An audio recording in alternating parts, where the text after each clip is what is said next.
Malc, Jordan, it's good to be with you guys. I just wanted to start the conversation by pointing out that your championship should be vacated and that Michigan sucks and go Bucks. So I thought that Ooh, was the we're gonna safest kick it off. way. We're gonna kick it off that way. All I just, right.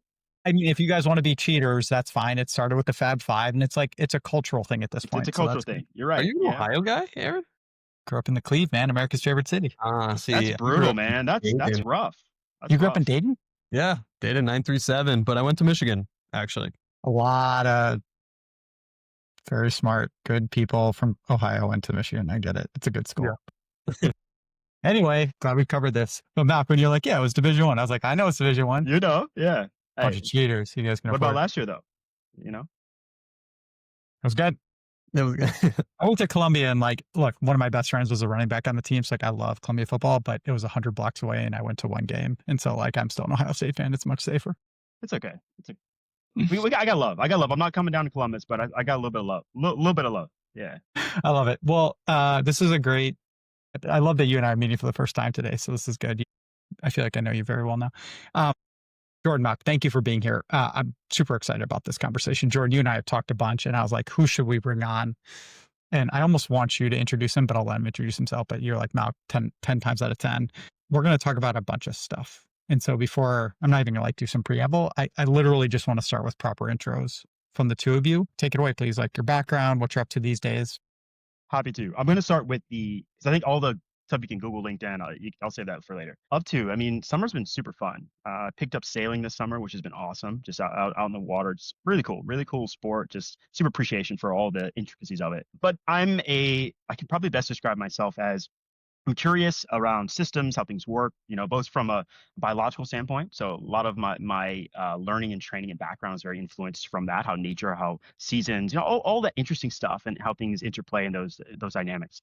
I think on the flip side, it's in also the micro, right? So looking at all those individual components that add up and that impact within those systems. So that led me into to cooking. I think it's a really good example of that, right? I'm really interested in cooking, gardening, and all those things that give you the ability to kind of see things come to fruition. So yeah, that's me. Just super curious guy. I mean, Jordan, you know this.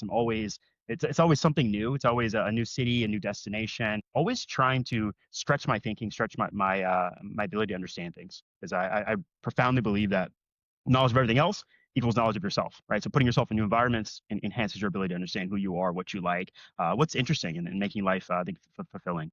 That's the kind of personal stuff, right? Love it. Again, I got a 4-year-old, got a Great Dane, got all the stuff happening at home. First week of kindergarten this week, so it's been a big week. That's been fun, getting acclimated and adjusted to that. But professionally, I mean, studied neuroscience, played Division I soccer at Michigan. Awesome time, had the privilege of doing that. I'd say there's kind of been two paths in my career. It's the professional side of it, and then obviously the sports and the startup side of it as well. So I know we'll get a little bit deeper into it, but all those paths intertwined. There hasn't been a linear, clean break. They've all kind of been swirling all amongst each other, which is fun, right? Juggling quite a few things, but it's been a good ride.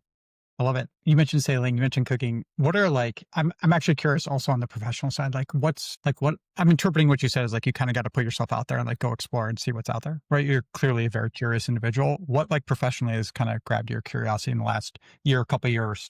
Ooh, I would even say it started a bit before that. So I started as an ethnographic researcher. So I moved from Michigan, graduated, moved straight to Australia, right? New culture, new everything. And I'm going to people's homes, spending sometimes 4 hours up to 24 hours with them, right? Eating meals, shopping, doing these things. And so for me, this idea of culture and its ability to tell stories and how it has so much meaning has always been the core fabric of what I'm interested in doing. And so once I caught that bug early in my career, it's always been chasing different perspectives around that. So whether that's different types of research methodologies, whether that's innovation, whether that's startups, it's all trying to understand what I consider the human condition and how we experience life and how we create meaning. So it hasn't really deviated. I mean, there's been new things that have popped up on the scene, but ultimately it's always been in that vein of thinking. Love it. All right. I'm going to follow up with some Lulu questions, some wage questions, but Shoot. Yeah. this was great. Thank you. Jordan, good luck, but would love to hear your background, a little bit more about you. Yeah, I mean, still an NBA free agent. If anyone's looking for a 5'11" Jewish point guard, let me know. Those do quite well in the NBA. But I think quintessential, tried to be a banker, hated that, literally quit 4 weeks into it, and joined a startup within IBM. between like IBM and VMware. But I think more interestingly, I think everyone knows like I co-founded the company with my sister and also Andrew, and Alex and I have been scheming our entire lives. So whether it was like grading schools, like grading systems, or even like illegally importing Skittles, because when we lived in Israel, Skittles were not allowed in Israel. So we'd have our like dad come and buy like bags of Skittles so we could go sell for like $2 a pop. Like kind of always been scheming together. And then I think everyone knows like Alex was at Nike and called me one day because we were just like iterating on ideas. And I was like, oh, this is a dumb idea. Like, yeah, there is bot mitigation. Like even though you're at Nike, like there's plenty of different tools. I think just as a whole, like we've been resellers before, like we've resold stuff, we've used bots, and it just became kind of addicting. And it was like one of those things you peeled back an onion. And I think like we'll talk about this. Like Malc and I got to know each other because like we had a call with Lulu and we were doing like all this pilot and all this stuff. And the first day I met Malc, I just get an email the moment the call's over being like, hey, what's your number? And I'm like, okay, like because we became friends. We knew sneakers. We were both went to Michigan. We both lived in Atlanta at one point in time. So just like, yeah, we got really obsessed. And then like, yeah, just have always been kind of building and trying and iterating new things across the board. I love it. Humor me. Assume everybody doesn't know like the deep insight behind the business and like kind of where you guys are at now. So like, what was the original insight and kind of where's the business now in terms of the problems you're in COVID, like everyone was just spending stuff online. So sneakers, trading cards, everything. It was like kind of the biggest bubble in the world where it's like, hey, I can go buy a pair of Air Force Ones that right now sell for $150. So I put them on StockX, they sell for $150. However, they were selling for $450. So how do we make sure that we like prevent bots from being able to go buy the product?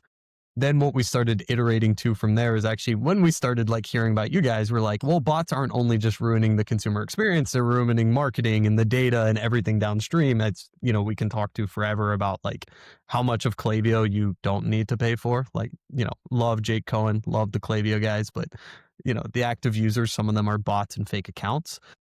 And then what we've moved to now is what we call customer intentionality. So how do we start taking this notion of like who's taking advantage of return policies or who's taking advantage of claims? And just what we ended up coming to the insight is that the number one person for dealing with customer complaints is customer support. However, they typically have the least visibility and least insight into whether this is a good or legitimate complaint or customer support ticket. So kind of building and thinking through like the future of fraud is sitting in customer support. And thinking about customer support is kind of like an open Pandora. A lot of folks outsource it. A lot of it is agentic now. So how do you truly enable, in my opinion, the most important team, which is customer experience and customer support, to actually become a lot more revenue generating, right? So we've grown a lot, right? Like we work with eBay, we work with Rode, we work with Everlane, UPS. So it's been a really cool year for us. super cool. When you go in and you talk to a brand or a marketplace or whatever, right? UPS company about that problem set and about it becoming a revenue generating org. Is it music to their ears? Are they prepared for it? Are they confused? Walk me through it. Like what is the like? Are you ahead of the curve, or are they like, yep, I've been waiting for this solution? Well, I'll give you a live case study on something that was not successful, which we tried with Lululemon. Like really, this is how Malc and I became friends, where it's just like, unfortunately, it became different. At the point, we had a different message around fraud, right? Hey, how do we reduce fraud? And what people think about, especially with fraud and resellers and bots, is like, well, they're still buying the product. Who cares, right? Like it's still top line revenue, right? So it became like a lot of internal conversations and internal clashing was our original message, right? Like Malc, you can kind of talk to like some. Yeah, I'm so happy to jump in. Yeah. So I think you're spot on. I think what happens is, as you know, that fraud is such a complex space, right? And it doesn't fall on one team. And there's an inherent challenge in any operation where you've got multiple teams that don't really own it, right? No one really, people see the impacts, but no one really owns that. No one's really incentivized to solve it in a meaningful way. It's far easier to just pass that over and say, well, hey, yeah, it's a pain, but guess what? It doesn't really impact me. And back to your point, it's still generating revenue. So your loyalty teams, your membership teams, all the different teams that would touch this space are kind of like, that's kind of, I don't really get my hands dirty, right? Or I don't even have the tool set to identify and diagnose it. So it ends up in this swirl of just like meeting after meeting. And you all went through that like meeting purgatory of like, hey, it's like that Spider-Man meme, like, hey, you solve it, right? And it didn't get off the ground, not because it wasn't a smart solution. It's because, right, once again, human systems. And I think the biggest learning, and I know we'll kind of discuss this later, but It's actually the flow of influence within a large organization, how you actually get things off the ground, how do you actually build this and have it fly and be a successful flight. It's more than just, hey, this is a really well built airplane. There's just so many things that go into this, and that was a great example that the size of the prize was there, but the organizational incentives and organizational structure to actually get it done wasn't. Yeah. That was probably one of the best things. Like losing a massive contract was one of the best things that's ever happened to our business, which sounds really counterintuitive. Keep going. I want to hear about it. I just think we learned. We learned about enterprise incentives. We learned about structure, changing the messaging, right? Like to be honest, like I had no idea. Like it was kind of a perfect storm of how we got with Malc and Elisa and like the Lulu team.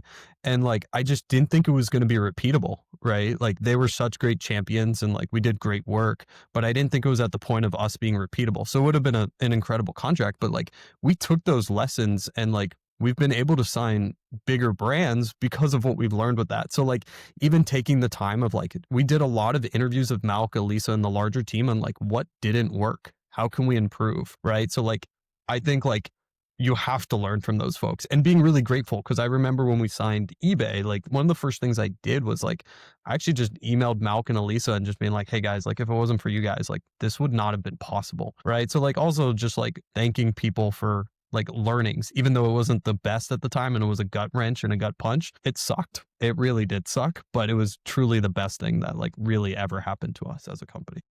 I think the idea of doing a retro on a closed lost where it's not just internally, but also like finding your champion at the company is something that it really resonates.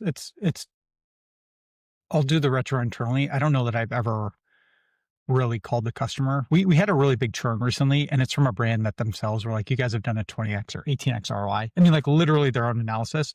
And they're like, but we have this other thing for free, and so we're going to give it a shot. And I'm like, the other thing for free doesn't do what we do. This is like, feels very weird risk reward. And it's like, I was actually able to call a champion and get feedback because I was like, what could we have done? He's like, nothing. This is their choice. And I was like, okay, but I love that insight. Malc, what did you learn? Like I actually want to say here, guys, I think this is fascinating. So Yeah. so bear with me. Yeah, like even during the process, right? You're obviously an advocate. You connected with Jordan. You believed in the opportunity. What were some of your takeaways from that experience? Man, so many. I mean, and you're right. We can go as far as you want to go with this. I think it's at the time I was also relatively new to Lululemon, so it was kind of within the first 6 months that we crossed paths. And I think the biggest thing for me was being so embedded in understanding the business, understanding Jordan, understanding their vision for it, so that I could go into places that they weren't and be able to glean information, ask questions, so that we were all kind of singing from the same song sheet. I think a lot of times, great, you can have the biggest optimism that this is a great product and right, Jordan's going to come in and win over everyone, and he did. But ultimately, in the end of the day, you have to understand how these individual people and units function, and there are times here when they make decisions, when they don't, when there's an opportunity, when there isn't, right? And so a lot of it is really just timing. And I think for me, my expectations of how quickly we could move in a larger organization were part of the problem early on. And I reached out to Jordan and said, that's like, hey, I'm thinking we can get this done in 2 or 3 months. It's like, no. Like this is a couple year process, right? So a lot of it was a few false starts. Or like, hey, we got to win here. It's like, no, we don't, right? That's one person, that's one domino out of 15 that needs to happen, right? And it needs to happen very swiftly. So I think it's just the management of time, expectations, and all the stakeholders and their, I guess, comfort with something like this, because it is new, right? It's new. You're bringing something in. There's always the risk aversion of a third party coming in, solving something that maybe you could have solved better, right? So there's all these undercurrents of feelings and emotions that are wrapped up into this solution that I think, in hindsight, it was a bit too much initially, and I think it could have been probably spread out a little bit more and kind of a bit more thoughtful from my perspective. Do you think a piece of it was like, look, there's dynamics in any company, so you've got to get the CFO aligned and the champion aligned and the CEO or CMO, like whatever it is, right? You've got to do all that. And like, who's the user, who's the buyer, who's got, right? Totally. So we can talk like sales theory. Yeah. Do you think a big piece of it was also like nobody actually owns fraud and it's very much a shared piece? Huge. Yeah, I'll let you chime in, Jordan, but huge. I mean, it's ownership. It's ownership of that problem and ownership coupled with the ability to solve it. So it's very easy for people to put their hand up and say, I'm a bit helpless. And I think that's what we found, right? You sit in a meeting, Jordan's dropping numbers, case studies, boom, boom, boom. And I'm getting jazzed up. I'm hyped. I'm like, yeah, let's do this thing. And we're using your numbers. Like yes. These are like, just like when you guys do your audits, like we're using their numbers. Like it's not disputable, right? Like, go ahead. But yeah. We did all that, right? Yeah. on a high level, I kind of got some of the takeaways, but like, if you think about that specifically when you're talking to the new bigger companies that you're working with, is it there's a different owner of fraud, or is it you've changed your positioning so people like what is the change in kind of your approach at this Well, point? I think we've changed the positioning, but I think more philosophically, everything had to be a platform, right? We've raised money, like I've raised money, you've raised money. Everyone wants to be a platform and this changing the world, blah, blah, blah. But sometimes like being a platform is actually hurtful from a sales perspective compared to just starting modular and just starting focused. Like I think like the biggest mistake we made with Lulu was actually trying to sell multiple things at once instead of solving one. Right. So it's like, hey, let's go solve this one thing, align to one use case, take a smaller check and go solve and land and expand. And I think we kind of set with this, like we're first time founders. So this pie in the sky of like, wait, all of this plays together, right? Like this all makes sense, but like, let's just go find our champion. Let's just go find the first place and go expand from there. Right. So we've changed our messaging. We've changed also like what we call modularity. So like we have a platform, but we've taken our platform into individual use cases that can be plugged and played and sold individually. And that's been like the biggest unlock for us why we're selling into these like large enterprise accounts now is because we understand like let's just go land and expand. We'll take a smaller check and we can grow from there. But yeah, trying to do it all at once was the biggest mistake. And we've course corrected for that. Malc, I want to go back to you kind of your kind of career journey, like starting in neuro, right?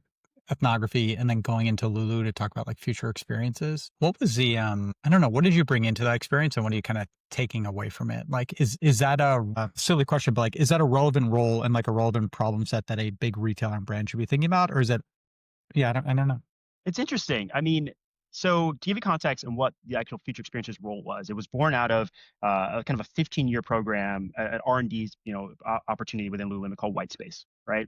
So that kind of disbanded, and there were some other different components that fell out, and various innovation teams fell out of that.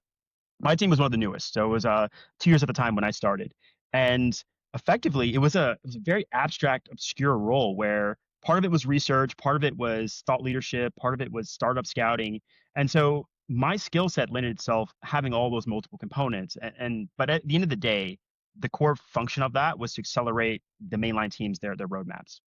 So that meant was understanding what they're working on, understanding them where they're going, and understanding the world out there, and being able to connect those two things so that we were ahead of the curve, or so at least we're on par, right? We're not getting left behind. So my background in that, and for me, it was really around connecting the dots of things and opportunities. And what I consider my super strength is like pattern recognition. Able to see something 3 or 4 times and say, okay, that's there's something there, right? And I think that's where that role, that's what it was meant to do, to identify these things and be able to accelerate that. I mean, I think the ethnography, the fact that, to your point, like you were spending 4 hours or sometimes days with people, like I think pattern recognition has got to be definitely a super strength. That's super cool. All right. So walk us through, so post Lulu, right? Tell us about Wage. Walk us through that. Wage. Yeah. Yeah. So, gosh, Wage is actually the genesis of the idea was 2019, 2020. And once again, started with my brother was the interim CTO. So it was a kind of kicked off as a family business. We were just tinkering, throwing things around. And as you do, you iterate a few times. But ultimately, we landed in the space of trying to help young investors, people like ourselves that were getting into markets, not understanding things, and frankly, losing their shirt. Right, you're playing around with these complicated financial instruments, things like options, things like that, and yeah, you're losing a lot of money chasing some, trying to benefit from it. So we went super deep into the weeds, did a lot of interviews, and really landed that we're just like the rest of these guys. We're just like anyone else. We're not in that degenerate gambling, like not down to that space, but we were in a position where we were trying to make some return with the little money that we had. And Wage was born out of this experience also that I had through my soccer career of how do you actually get better at something, right? You just repeatedly failing, losing money. That's not chasing losses. It's not a way to learn. We actually need some structure around this. And so it ended up evolving into this training ground. It ended up being this idea of I was going to practice, 7 days a week. Where did I learn the most? And it was, for me, it dawned that pickup soccer, right? Playing with people that are of your similar level, playing with some guys maybe a little bit older, but we're still that brought different dimensions to the game, and that's what Wage evolved into this like sparring arena for you to come and play head to head against someone and to create a portfolio and figure out, am I smarter than this person? And at the same time, how does that translate to the real market? So it was like a lot of different experiences went into that, but that's kind of the gist of how we landed at this concept of Wage, and we're building it and all that stuff. I love it. It's funny when you even talk about the like pickup side of things, that rings so true in my experience.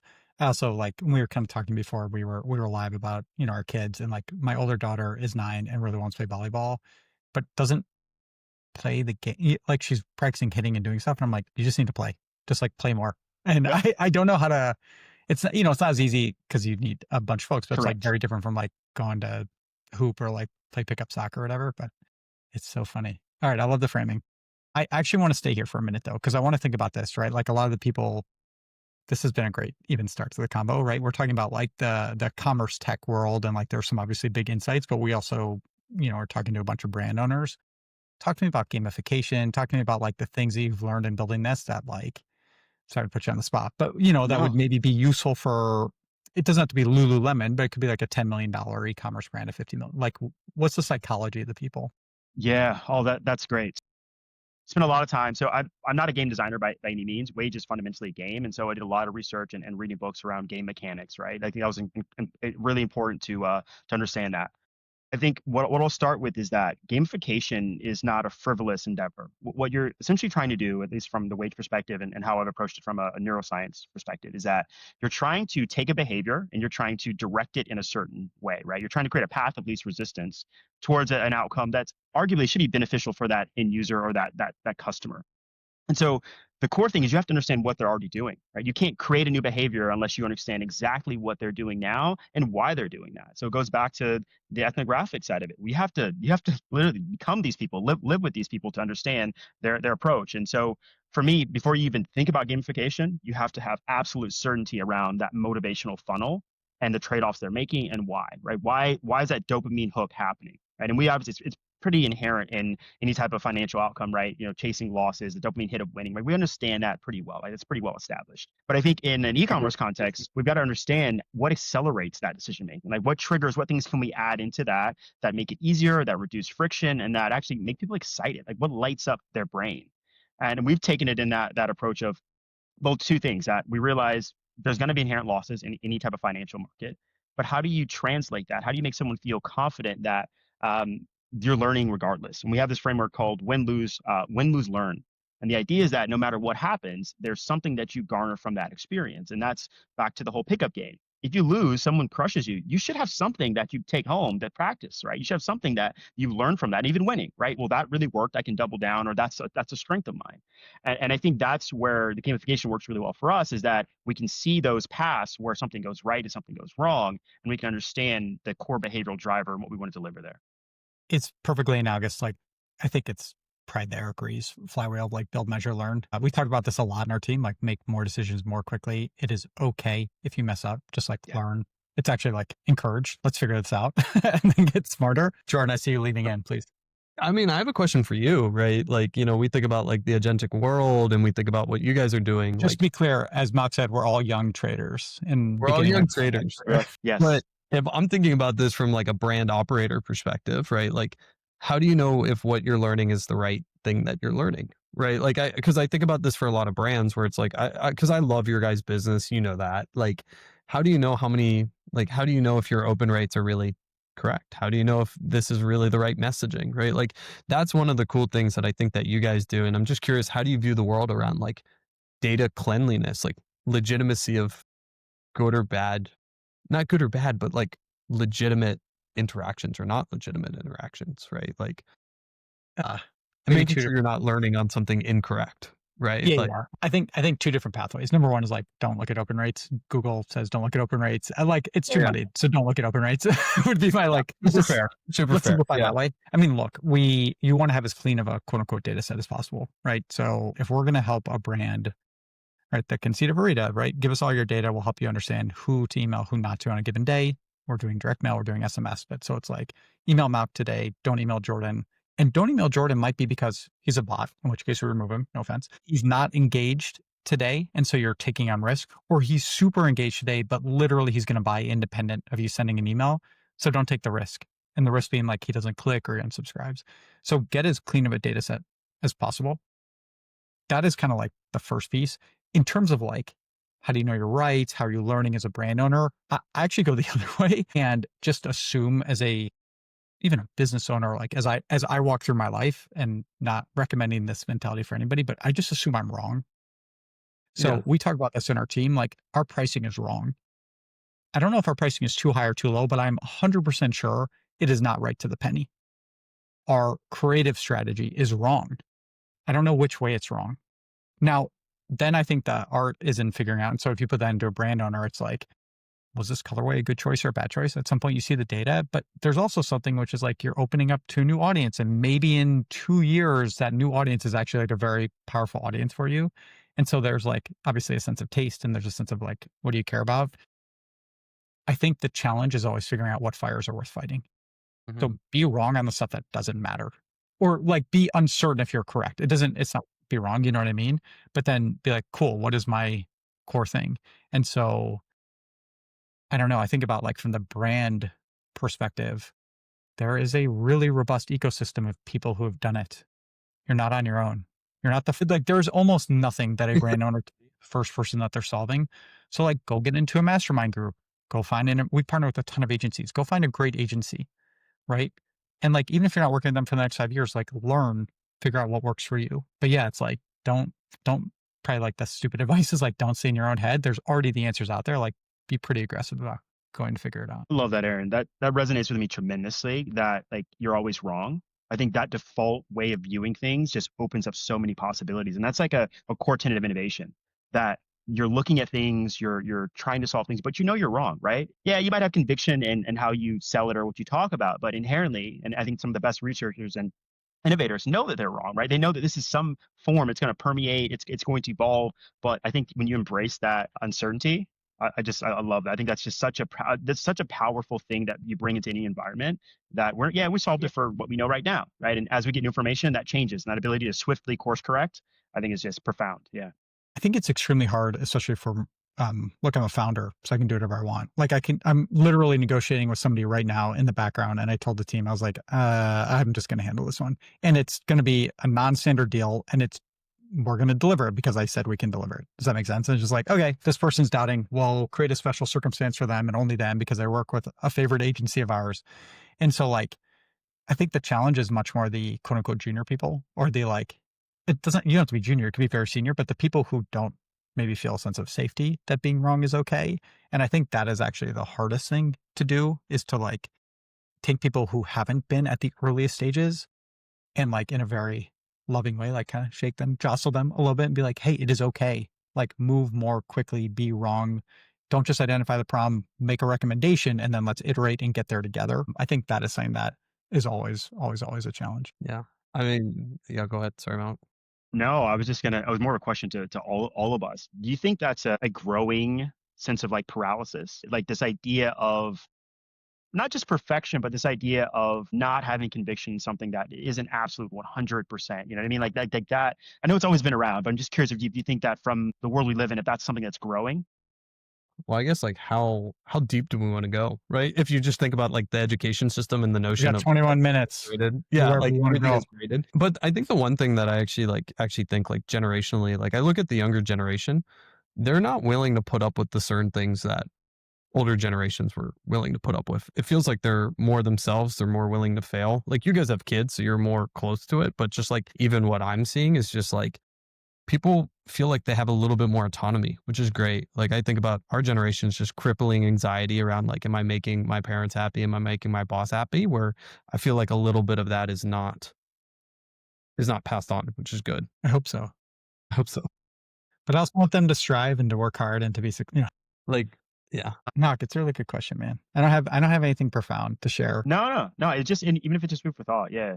Yeah. I think I'm thinking about this from like my career, right? So I'm 43, Orita is my fourth company. And I'm thinking about like the differences in how we've built and and I think this is probably much more a reflection of myself as a founder and just like how much more comfortable I am with not being involved with so many things. You're like, look, you're here for a reason. You got this. How can I step up to help when you need help? But I think, I don't know. I think I can't reflect on like what it's like at a bigger company. Like, is there less hierarchy? It seems like there's been look, we live in the Bay Area. So there's all the talk and like actual show of like flattening the organization, right? Making sure that you don't just have layers upon layers and you have people whose job is to report and coordinate if you don't need it. I had a drink with somebody from a public company yesterday who said earlier in the year, their CEO literally mandated that they took out levels in the internal system, like in Workday. So if Jordan is like a junior analyst and Malc, you're a VP, it doesn't say it internally. So it's like, hey, if Malc has the information you need, Jordan, go get it. And like no excuse of like, well, he's too senior, she's too this. So I think as much as anything, maybe where my mind goes is like, how do we create structure to enable people to run that way? I don't know. I'm trying to figure out which way to go. Man, this is really fun. Thanks. Malc, one of my co-founders, DB, is a neuro PhD. I'm very sad that he's not here. I just want to sit there and watch you guys go back and forth. But Well, I guess I have a question for you, man. Like, as your fourth startup, like, what have you learned? What is changing? Like, what do you predict in the future? I mean, you've been kind of on the cutting edge of being an operator of a brand, tech, and I think the world is more uncertain than ever, right? Who knows what AI is going to do for good or for bad. Yeah, what are your lessons learned and what do you see happening? I think the thing that I think is always going to be consistent is like put the customer first. Again, however you define the customer, is it the CS rep or is it the actual like consumer at the end of the day? And like if you are extraordinarily empathetic and Malc, to your point, like you understand their day in the life, what are you if you're like in B2B sales, what are you replacing? What jobs to be done? Like forget your product, forget their title, forget anything. It's just like literally what are they living and how do you make them happier or allow them to do things more efficiently or understand how they even define value is probably like going to be a through line no matter what as you're building. I think in terms of building, and this is where I'm very much, I had a call with a very close friend a couple weeks ago where I was like, AI is awesome. And I just want things to slow down a little bit. And he's like, you've officially hit middle age. We're like, why? Things are so much like, I figured it out and it was easier. It is crazy how fast it can work. Our team is half the size I thought it would be at this point, given where our revenue is. And so the ability just to like get things done, I think is important. I very much learned move up market quickly, especially if you're in this commerce space. Like I was a small brand owner. I have insane empathy for small brand owners. We're a pain in the butt. It's our money. Do you know what I mean? Like that $40 app is like my $40 that I could have done anything else with. And so like, if you want to build a sustainable business, like you need to be willing to like tell customers where you are, what your value is, and be okay not bringing everybody on board. I think that is like very much a lesson learned. I took from my second company, which was a consumer brand, but we had like 5 different channels. We did sports licensing, we did corporate gifting, we did influencers, we did direct to consumer, and it was just, and we did wholesale, and it was too many good things, nothing great. I'll stop rambling, but those are some of the big ones that are very much on my mind for sure. Tell me, Yeah. Go ahead. I was going to ask you guys about like building right now and like what the difference is for you, even in the last 6 months, year, 2 years, like even if you haven't changed how you guys are fundamentally building your product, like what are you thinking about? Oh shit, I need to catch up. And like, here's how we want to build in the next 6 or 12 months. Yeah. We've had a saying right now at Yofi, it's actually slowing down to speed up. Where it's just like, let's go deeper. Let's understand more. Like I'll tell you one of the things I really screwed up with, and I think most founders that don't come from sales, by the way, sales is a completely different motion. It's a completely different mentality. Like that's something I thought was going to be way easier than it is. Like when I used to get on calls with Malc or anyone, I would talk for 30 minutes of a 30-minute meeting, right? So like, how do you switch that flip to discovery, right? And I think the word that you think about is like empathy, right? Like empathy and like being authentic. So just taking the time to listen, right? Like I think everything is moving so quickly and things are very much surface level. Like, so how do you take the notion just to understand, to dive deep? Like there is value in being deep and really good at what you do, right? I think so like slowing down to speed up. And for us, like the way that we're viewing the world is like we believe the future of fraud is sitting at customer support teams, right? What does that mean, right? So for example, like I love the Loop team, so I'll call this out, where it's like we have clients that will give a refund on Loop for a damaged product, or they'll give a refund on the product and they'll do a Shopify draft order. But you know how like Loop will create a different order. Sometimes that order doesn't attach to that original order. So bad actors are double dipping, right? So they're getting the refund on the original money, even though they're getting the free thing.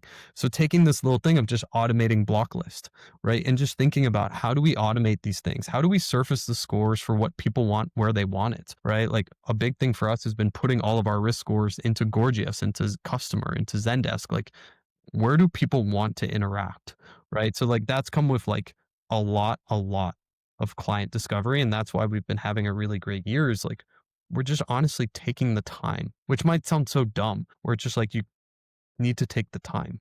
I love it. Malc, I see you leaning in, please.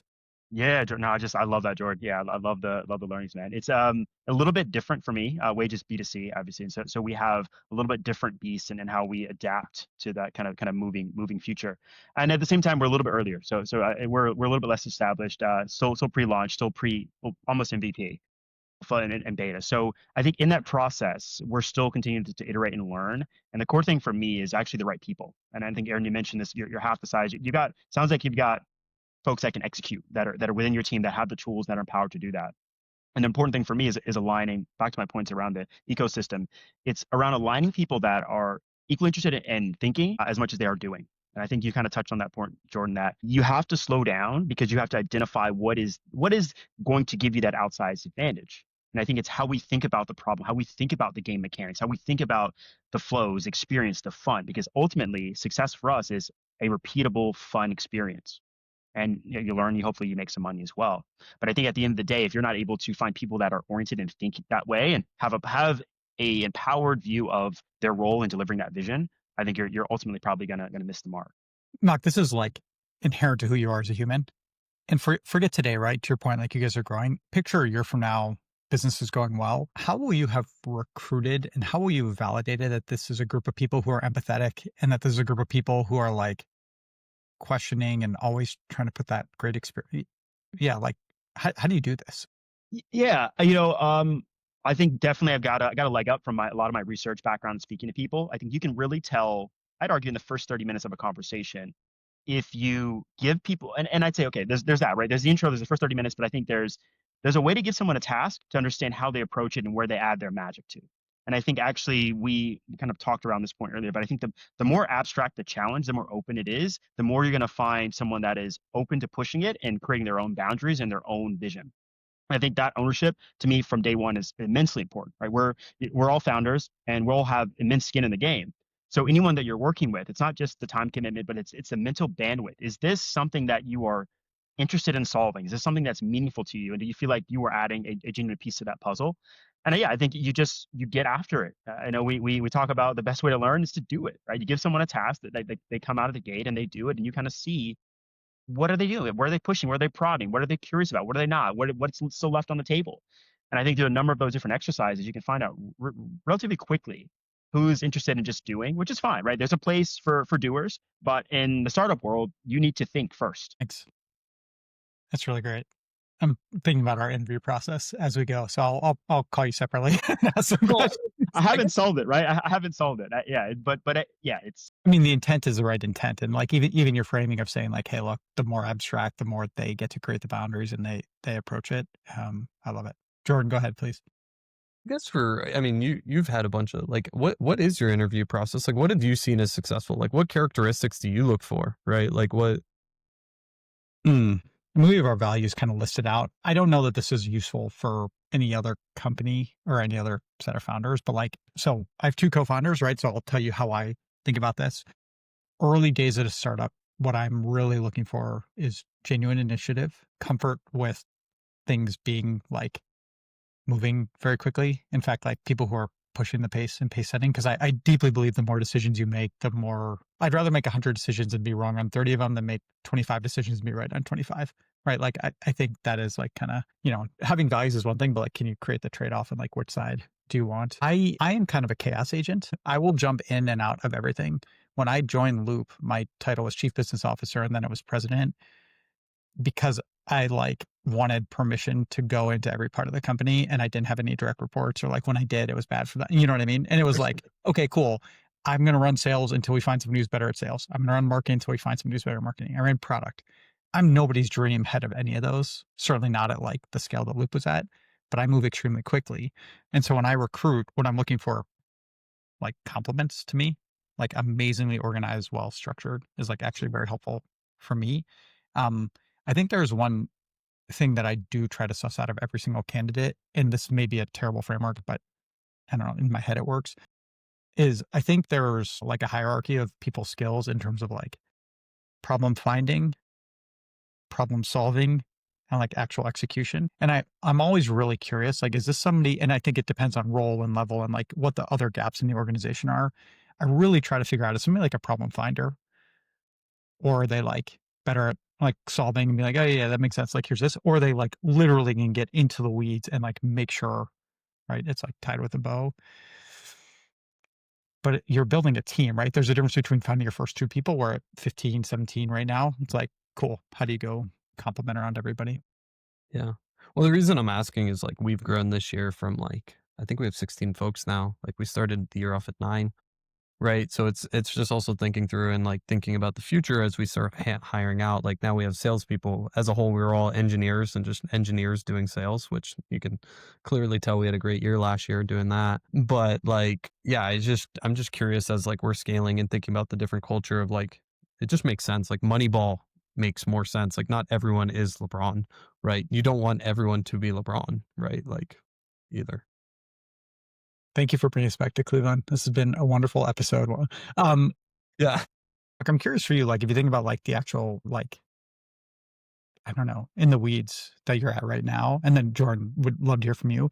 Are there different tools you're using today to build than you were 6 months ago, a year or 2 years ago? Or are there things that you're like really excited to experiment with?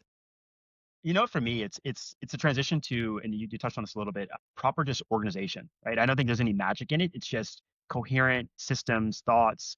My note taking has, obviously there's tons of AI tools now. I think for synthesizing that's helped. That helps me stay present, and I think that's was the harder part. What I was missing. That I mean, one conversation trying to do this, and I think I've done a much better job of actually using more tools to document, create a lot more structure and order, and also empower. I'm a big believer in empowering everyone around me to make decisions when I'm not available or doing this or doing that, right? And I think that level of the single source of truth, right, I think is really important that we have that leaving out of meetings, things that you can pass on, things that are easy, that don't add more work.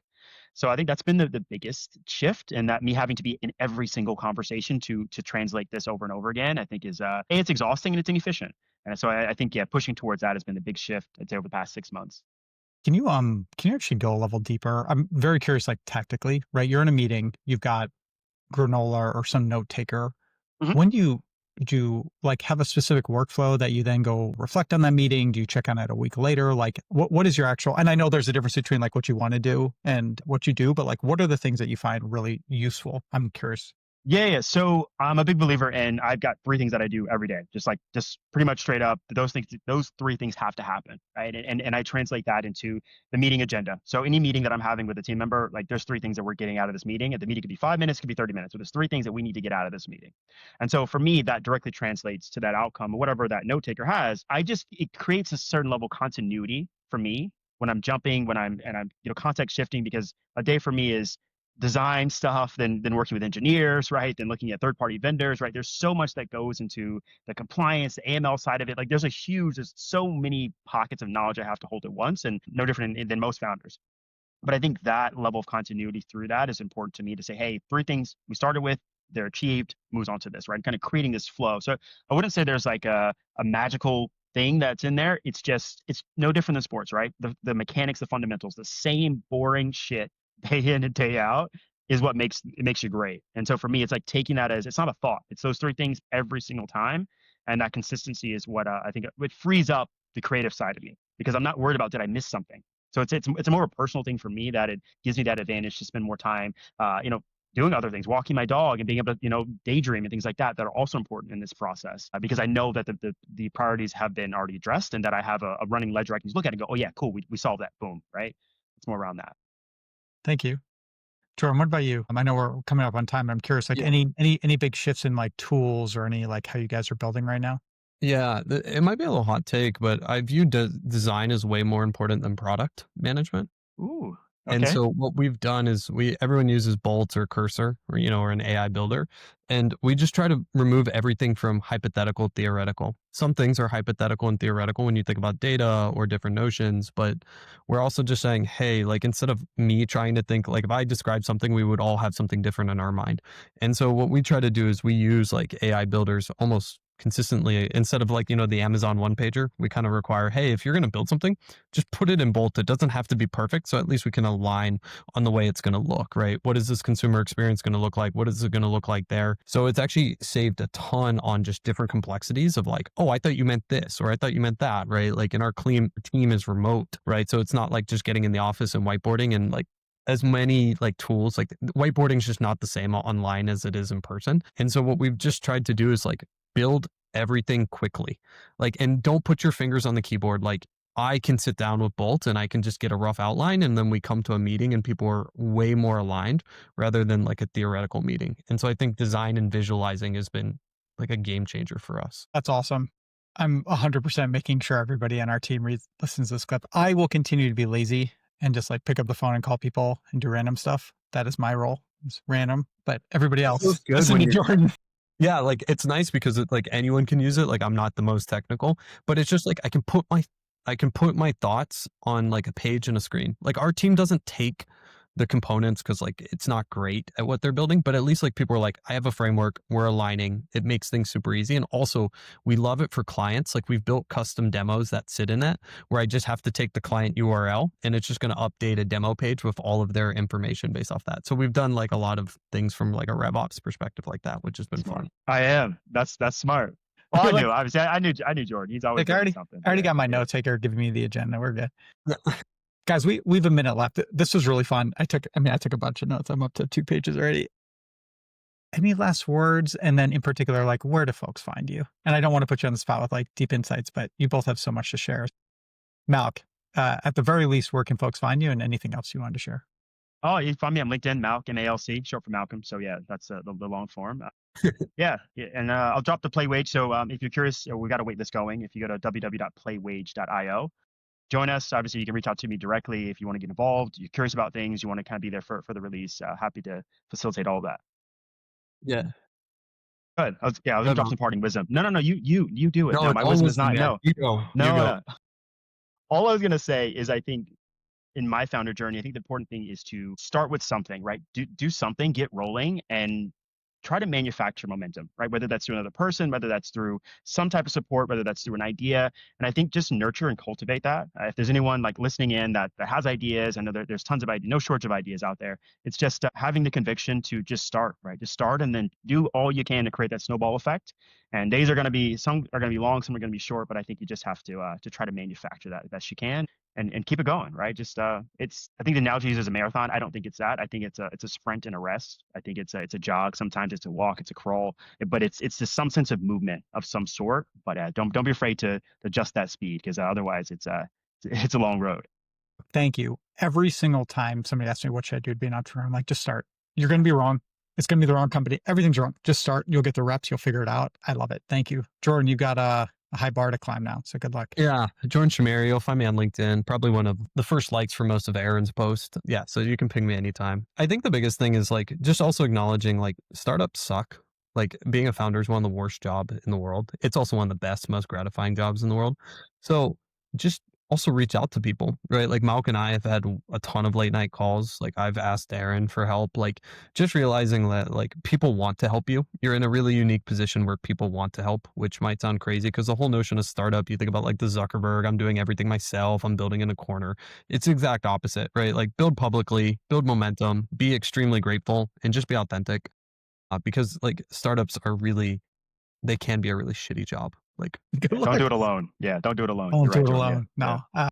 No. Plus 1,000 on that one. All right, fellas. This is really enjoyable. Thank you both for your time. thanks, No, Aaron. appreciate it. Absolute pleasure. See ya.